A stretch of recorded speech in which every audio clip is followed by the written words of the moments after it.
Je suis ici à Medjugorje et je suis avec, comment tu t'appelles? Dominique. Dominique. Où tu as entendu pour la première fois de Medjugorje et qu'est-ce que tu as pensé de Medjugorje quand tu as entendu parler de Medjugorje? La première fois que j'ai entendu parler de Medjugorje, j'étais à Nîmes Mhm, et je faisais partie, j'allais au groupe de prière charismatique. mhm, Et c'était pour moi une époque douloureuse, mhm, traumatisante, parce que mhm, mon mari venait de me quitter. mhm, Il me laissait avec 3 enfants, dont 2 qui avaient 4 ans et demi et 9 ans. L'aînée en avait 18, elle partait. Mais il me laissait avec une maison pas payée, des enfants jeunes, pas de travail, des dettes et 3 contrôles fiscaux. mhm, Et je me demandais bien ce qu'allait être mon avenir. Donc j'étais quelqu'un d'éprouvé, pour ne pas dire désespéré. Et, et un jour, il y a quelqu'un qui est venu frapper à ma porte et c'était Brian Stavechny, qui organisait des pèlerinages à Nîmes mhm, sur Medjugorje. Et il frappe à ma porte, mhm, j'ouvre, et il me dit: Dominique, il faut que tu viennes avec nous. Je lui dis: ah bon, il faut que je vienne avec toi. mhm, Et je lui dis: mais tu sais, c'est pas le moment, pour moi les finances sont basses et tout. Et mon fils, il court dans la chambre, il va chercher mon sac avec mon porte-monnaie, puis il me dit: maman, faut que tu y ailles. Il y avait une force, un espoir dans ce petit garçon, ça m'a fait chavirer.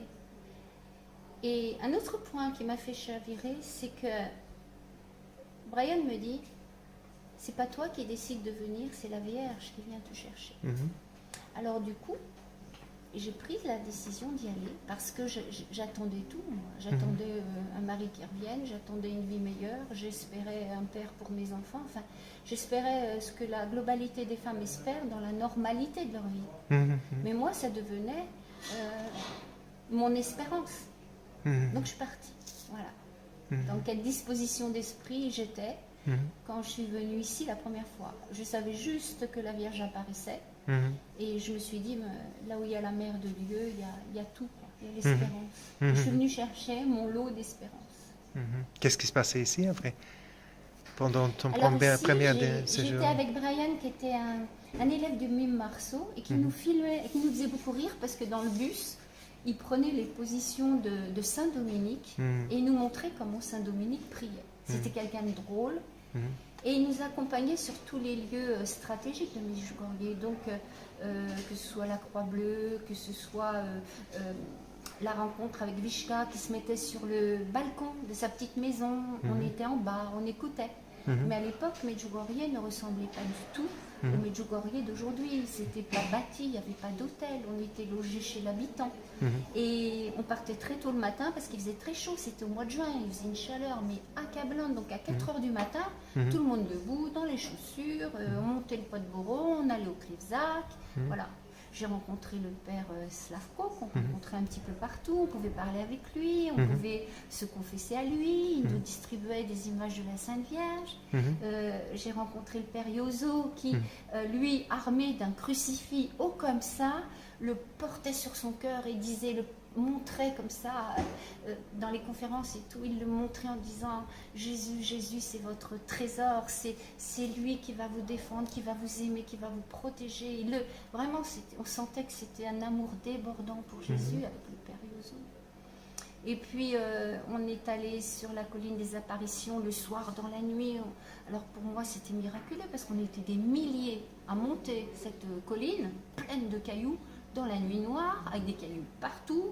Et je me disais, ça c'est le miracle. Personne tombe, personne ne se fait mal, il n'y a pas d'entorse, il n'y a pas de jambes cassées. Voilà, ça a été ça, Medjugorje, les rencontres avec tous ceux qui aujourd'hui sont des piliers. Sœur Emmanuel, qui enseignait dans les champs, dans les vignes, on l'a rencontré ici, on l'a rencontré là. Il n'y avait pas ce formalisme qu'il y a aujourd'hui. Aujourd'hui, il y a tellement de pèlerins que forcément, ils sont obligés d'être plus stratégiques. Puis les voyants étaient jeunes, 26 ans en arrière, mhm, on était beaucoup plus jeunes. mhm, Voilà. Donc moi, j'ai vécu une période de remplissage, parce que je suis partie quand même désespérée. Je pleurais du matin au soir, mhm, du soir au matin, et j'avais Je t'avais raconté l'histoire de Norbert qui est devenu un prêtre. Mhm. Mais à l'époque, c'était un frère qui cherchait sa congrégation. Il se baladait en bure avec un grand chapelet, un grand rosaire qui lui tombait aux pieds nus. Mhm. Et une fois dans l'église de Medjugorje, je pleurais du matin au soir et tout d'un coup, je vois à côté de moi quelqu'un qui se met à pleurer autant que moi, mais vraiment des larmes, des larmes. Puis je lui dis, mais à un moment donné, je lui dis, mais pourquoi tu pleures? Il me dit, mais parce que tu pleures. Il fait, ah bon, alors donc tu pleures avec moi, mais tu sais pas pourquoi. Il me dit, non, mais ta peine me touche et m'envahit. Et on était à deux à pleurer, mais ça s'est fini aussi dans le rire, parce que de se voir pleurer tous les deux comme ça. Et puis, c'est devenu un ami. Il est même venu me visiter à Nîmes, bien plus tard, à pied, en robe de bure, avec des alléluia dans l'allée. Et mes voisins, tout le monde rigolait parce qu'ils n'avaient jamais vu ça. Ça a d'ailleurs valu la conversion de ma voisine. Wow. Ouais. Parce Incroyable. que Oui. cette femme, elle cherchait pas Dieu. Mhm. Mais bon, Mais il y a ce personnage qui ouais, arrive dans la il rue, arrive et puis avec je lui témoignais tout. Quoi. ton Et histoire. ça a fini par la toucher, elle a fini par se mettre à lire la Bible et aujourd'hui, ça la sauve. Quoi. Incroyable. Ouais. Et donc, toi, tu es ici et tu es parti de Medjugorje et tu as dit avec beaucoup de force. Oui. Qu'est-ce qui se passait dans ton cœur? Bien, de cette femme abattue, accablée, que j'étais terrassée. J'étais terrassée par la douleur, l'abandon, la tristesse, le naufrage de mon mariage. Je ne comprenais pas pourquoi. Pourquoi tout d'un coup, du jour au lendemain, ma vie bascule sans raison. Et Et ici, bien sûr, je demandais à la Vierge de me ramener mon mari, mais c'est pas ce qui m'est arrivé. Mais par contre, elle avait des plans pour moi. Qu'est-ce qui se passait? Elle m'a rendu la force, la combativité, l'envie de gravir les obstacles, l'envie de défendre ma famille, l'envie de reprendre mes études, de travailler, d'espérer. Quoi. Là où il y avait la désespérance, j'ai puisé de l'espérance. J'ai puisé j'ai été comme dans un baume d'amour, où quelque part j'étais consolée, mais en même temps j'étais équipée. On me redonnait du matériel pour aller dans ce combat qui est la vie. Le combat où il faut gagner de l'argent, le combat où il faut trouver une maison, le combat où il faut se faire de nouveaux amis. Parce que ce n'est pas les catholiques de Nîmes qui m'ont aidé, c'est pas eux. C'est des gens ordinaires, sans étiquette. Et surtout les femmes. J'ai trouvé des sœurs, des mères, là où je ne m'y attendais pas. Et merci au Seigneur. Incroyable. Medjugorje a été... C'est comme lorsqu'on prend un fortifiant, on ne sait pas par où il passe, mais il rend le corps plus fort. Et là, c'était corps et âme. Mon corps était plus fort, mon âme était pleine, remplie. J'avais de la force, j'avais une lumière. Et ça m'a fait avancer. Ça m'a fait tenir toutes les années qu'on suivit. Et ma vie, elle s'est transformée. Pas la façon dont je l'avais rêvé, mais une belle manière quand même. J'ai retrouvé l'espérance. Incroyable. Et maintenant, la deuxième fois tu es venue. Qu'est-ce qui se passe la deuxième fois? La deuxième... Ça fait des années après que tu es venue, non? Alors en 2010, je perds ma fille dans un accident d'avion. Elle est mariée à un champion du monde de voltige aérienne, il s'appelle Renaud Ecaille. Il gagnait tous les meetings, on l'appelait le Mozart de l'aviation. Il faisait des choses folles.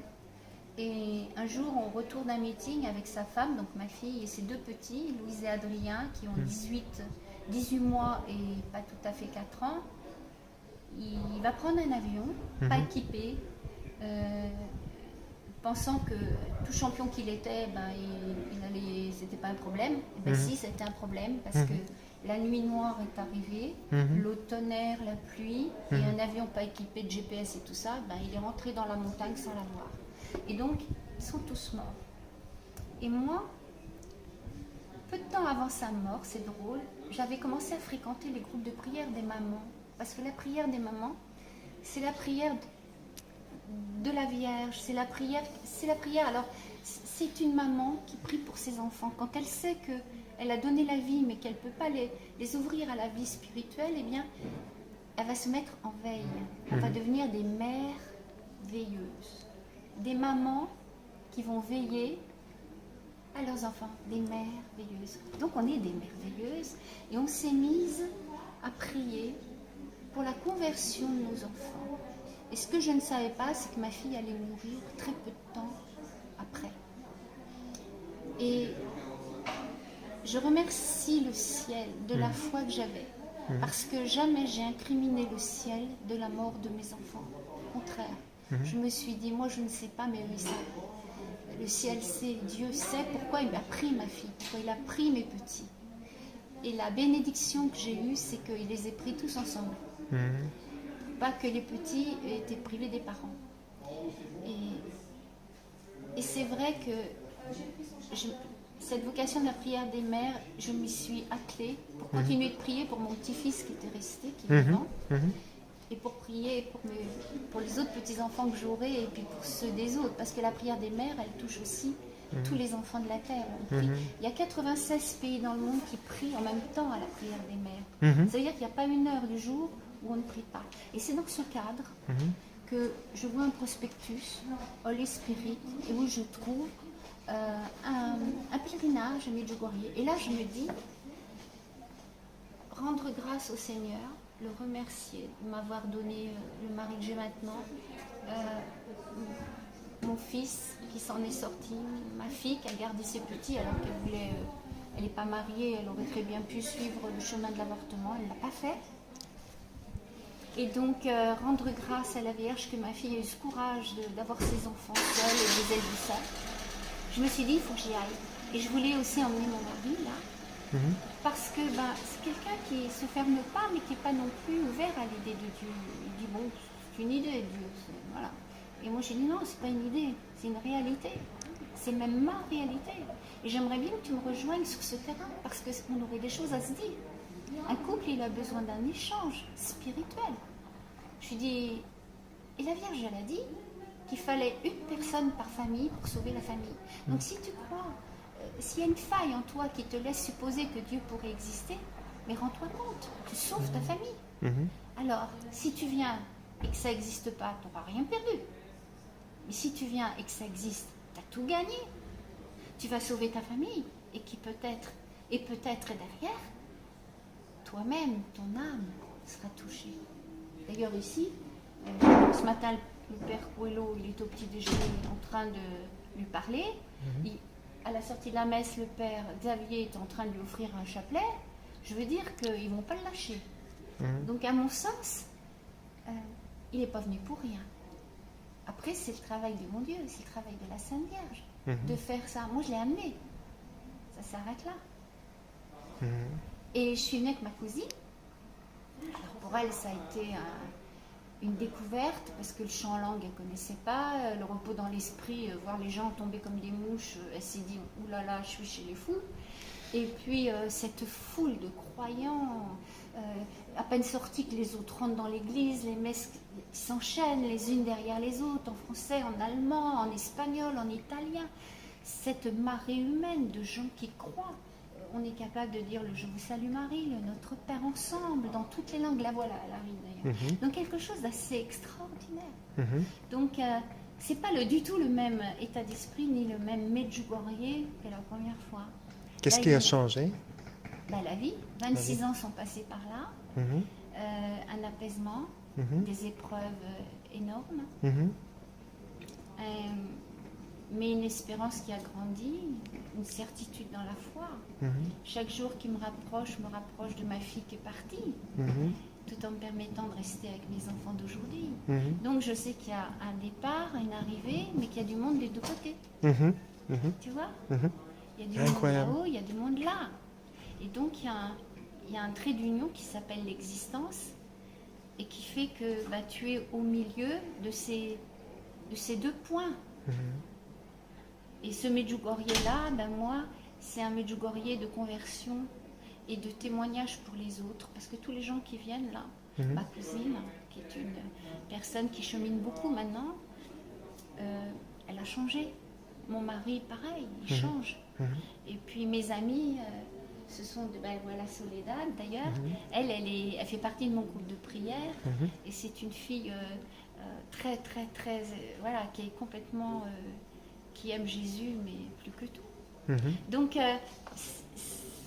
c'est un Medjugorje où la conversion des uns, des autres, le cheminement est un témoignage réciproque, tu vois. Mhm. Donc, c'est comme si on arrivait à une maturation de quelque chose. Il y a quelque chose qui se peaufine, qui s'achève. Ça n'a rien à voir avec la première fois où j'étais dans une épreuve totale et où là je criais au secours, il est où le pompier, elle est où l'infirmière et là c'est plus des grâces. Et tu as reçu une grâce spéciale ici, cette semaine-là? Ben oui, déjà d'avoir le témoignage, la présence de mon mari qui me suivent.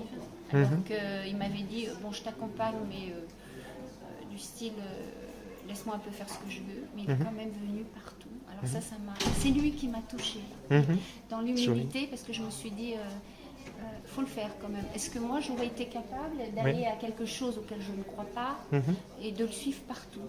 Il l'a fait. Pour moi c'est un témoignage quand même, très fort d'amour. Et puis de voir la joie de mes amis, de ma cousine qui est tombée dans le repos d'esprit, qui a des trucs auxquels elle ne pensait pas jamais. Pour elle, c'était tous des fous furieux. Enfin, pas furieux, non, je dirais pas ça, mais c'était des illuminés. Elle a été la première, puisque le père Coelho l'a choisie, il lui a imposé les mains et boum, au revoir, il n'y a plus personne. Donc, la force du témoignage, je dirais l'imprégnation. Dieu vient doucement, mais sûrement, il imprègne les gens selon leurs besoins. Tu vois, il n'y a pas de brutalité, c'est chacun sa dose. Joli. Tu vois, hier on est allé à la colline des apparitions, et puis je vais donner le témoignage, tu le vois mon chat? Oui, absolument. Alors ça c'est un petit témoignage parce que moi je suis quelqu'un qui... Montre-moi voilà, il est là. Là je pourrais pas donner des témoignages incroyables que j'ai de ma vie parce que le Seigneur m'a donné beaucoup de choses, beaucoup de signes. Je pourrais en parler une autre fois. Mais ça par exemple, c'est un petit signe. J'arrive au Krivzak en haut là. Krivzak, c'est le mont de la croix, oui. Et là, le matin, j'avais mon chapelet qui s'était cassé, là. Et il me manquait cette partie. Et je dis au Seigneur, alors, donne-moi un chapelet. Donne-moi un chapelet. Pourquoi j'ai demandé? Parce que la force du chapelet, Marie veut qu'on prie le chapelet. Alors je lui ai dit, si c'est toi qui me le donnes, il va avoir une force supplémentaire. Parce que c'est toi qui me le donnes. Puis bon, j'y pense plus. Entre-temps, mon mari rencontre un monsieur qui lui parle de sa conversion. Comme par hasard, et on repart. Et là, comme j'étais avec ces chaussures, j'avais cassé, les autres me faisaient mal, je n'avais pas pu les prendre. Je prends celle-là, mais pour descendre les cailloux, c'était compliqué, donc je m'attrapais à tout. Premier endroit où je mets ma main, c'est un chapelet. Je descends un peu plus bas, il y a une dame qui m'accroche, qui donnait du chapelet, qui me met un autre chapelet, un petit chapelet en plastique dans la main. J'arrive en bas du Krivzak, Ludivine elle me dit, s'il te plaît, dis-nous une dizaine. On était des centaines, mais c'est à moi qu'elle demande de dire une dizaine. Donc je sors le petit chapelet en plastique et je fais ma dizaine. Puis j'avais très soif en arrivant, donc je vais chercher à boire et je vois ce chapelet et deux autres. Et j'en prends trois, je prends le prix des trois et je sors le montant des trois.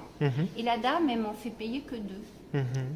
Et je lui dis, mais celui-là, elle me regarde comme ça, puis elle me dit, cadeau. C'est pour ça que je lui dis, celui-là, il m'a été offert, parce que je ne l'ai pas payé. Et c'est quelqu'un qui me l'a donné. Après avoir mis la main sur deux autres chapelets, un que je n'ai pas pris parce qu'il était donné à la Vierge, mais j'ai mis la main dessus. Un deuxième qu'on m'a mis au creux de la main, et le troisième qu'on m'a offert. Incroyable. C'est Medjugorje, ça, non? Voilà, Medjugorje. C'est le ciel qui touche la terre ici, non? Voilà. Très proche. Et moi, tu vois, quand je vais aux apparitions, je prends des cailloux, parce que les petits cailloux, quand je les ramène, je dis voilà, sur ce caillou, la Vierge est apparue. Alors, c'est pas grand-chose un caillou, mais ça dit tout. Et donc, j'en prends au Krivzak, j'en prends pas de Goro, hier, j'en ai pris.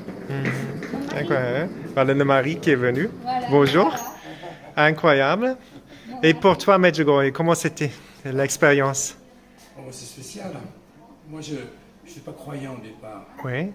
Donc, je suis venu avec ma femme parce que depuis le temps que qu'elle me parle de pèlerinage Medjugorje. Donc j'ai voulu l'accompagner, j'ai voulu voir un peu, j'ai voulu savoir ce que c'était qu'un pèlerinage. Mhm. Et donc je suis un peu, bien sûr, je suis surpris. Mhm. Pourquoi surpris? Ben, parce que les gens, j'ai rarement vu des gens aussi investis dans la foi, dans ce qu'ils font. Enfin, je veux dire, pour moi, c'est nouveau, quoi. Mes amis, ma famille, c'est pas comme ça. Ils sont plutôt athées, ils ne croient pas en Dieu. Donc là, ce que j'ai vu, c'est tout le contraire. Donc, c'est évident. Donc ça me met un peu des doutes. Et puis j'essaye aussi d'aller un peu de l'avant, d'approfondir tout ça, pour peut-être un jour avoir aussi la foi comme ma femme. Wow, incroyable, joli. Et qu'est-ce que tu dirais aux gens qui sont même athées, pas catholiques? Qu'est-ce que c'est Medjugorje pour toi? Je veux dire que pour les gens, pour mes relations, pour ma famille, Medjugorje c'est rien parce qu'ils ne connaissent pas, ils ne savent pas, ils n'ont pas eu comment ça s'appelle, l'éducation religieuse, ils ne savent pas. Pour eux, Medjugorje, l'apparition, c'est une imposture, c'est faux, quoi. Je le pense, mais pour moi, Medjugorje, est-ce que je peux en dire à mes amis, à ma famille, c'est que quand même, moi qui n'étais pas non plus très croyant, qui ne pensais pas que ça puisse vraiment exister, j'ai beaucoup de doutes. Je ne peux pas dire que je suis maintenant, ça y est, je me suis converti. Non, j'ai beaucoup de doutes, donc déjà ça me permet de leur dire des choses pour aussi peut-être les faire douter, peut-être. Oui. Voilà, donc c'est tout. Moi je ne vais pas, je vais faire en sorte de faire du positif. Je ne vais pas critiquer mon séjour ici, je vais au contraire le positiver. Et je veux le dire à tous mes amis et à ma famille. Incroyable. Ouais. C'est ça que la Vierge veut, que tu parles un peu de ça. Et tu as une expérience qui t'a touché ici? Oui. Alors, bon. Ce que j'ai eu beaucoup de mal, c'est les louanges. Ça m'a fait beaucoup de... J'ai eu mal. Le reste, oui, il y a quand même... Je crois certaines personnes qui ont eu des faits, des apparitions, je ne sais pas, mais des faits en eux, des guérisons, tout ça. Je veux bien croire. Et donc, ça me met des doutes. Oui, mais... Mais tu es honnête, j'aime bien ta honnêteté. C'est bien. Tu cherches la vérité. On ne peut pas faire semblant. Exactement. Moi, je ne peux pas, donc soit je crois et je fais en sorte de, comme tout le monde ici, les jeunes prient, sont vraiment dans la foi. Pour moi, c'est nouveau, c'est complètement nouveau. Voilà, donc je vais attendre un peu. Exactement. Le prêtre m'a dit d'essayer de prier un peu chaque jour pour voir si je peux avoir une relation personnelle, non? Si ça peut déboucher sur quelque chose de profond. Bon. Joli. Merci pour ce petit témoignage. Tu as un mari qui est exceptionnel comme toi? Tu vois, je te parlais de la faille, tu sais? Eh bien, elle y est maintenant, la faille. Donc quand il y a la faille, il y a quelque chose qui rentre. Soit c'est de l'eau, soit c'est de la lumière, mais il rentre quelque chose. Et c'est pour joli. moi, c'est ça que j'espérais pour lui.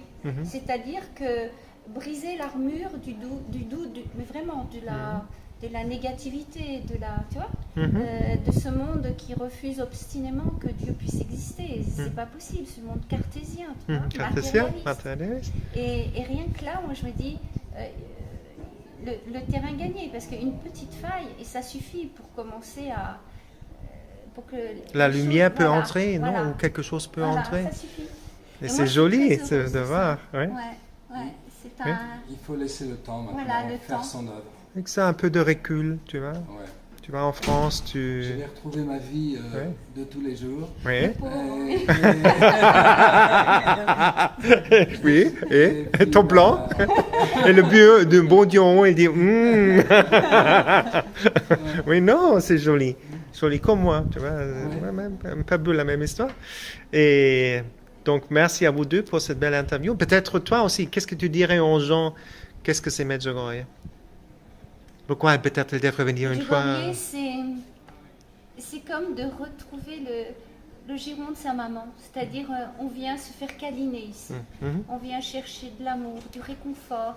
Et on trouve les autres. C'est-à-dire, on trouve avec les autres une humanité, une tendresse, une humanité qu'on voudrait ne jamais perdre. Parce qu'ici, on se tutoie. Tu as vu, on se tutoie. On ne se connaît pas. On a tendance à avoir des gestes bienveillants. On se touche. Super. On se rend service. Oui. On a un sourire jusqu'aux oreilles. Imagine la vie au quotidien si c'était ça partout. Tu vois? Medjugorje, c'est de l'amour. Donc tous ceux qui sont en perte de vitesse au niveau de l'amour, eh bien ils viennent ici, ils vont en trouver. Et puis ils vont peut-être aussi avoir les grâces que des milliers de personnes ont, c'est-à-dire la guérison, rencontrer la Vierge, avoir les grâces qui leur sont nécessaires pour obtenir une foi plus forte. Donc il y a tout à gagner à Medjugorje, c'est un ticket gagnant. Merci. Voilà, c'est un ticket gagnant.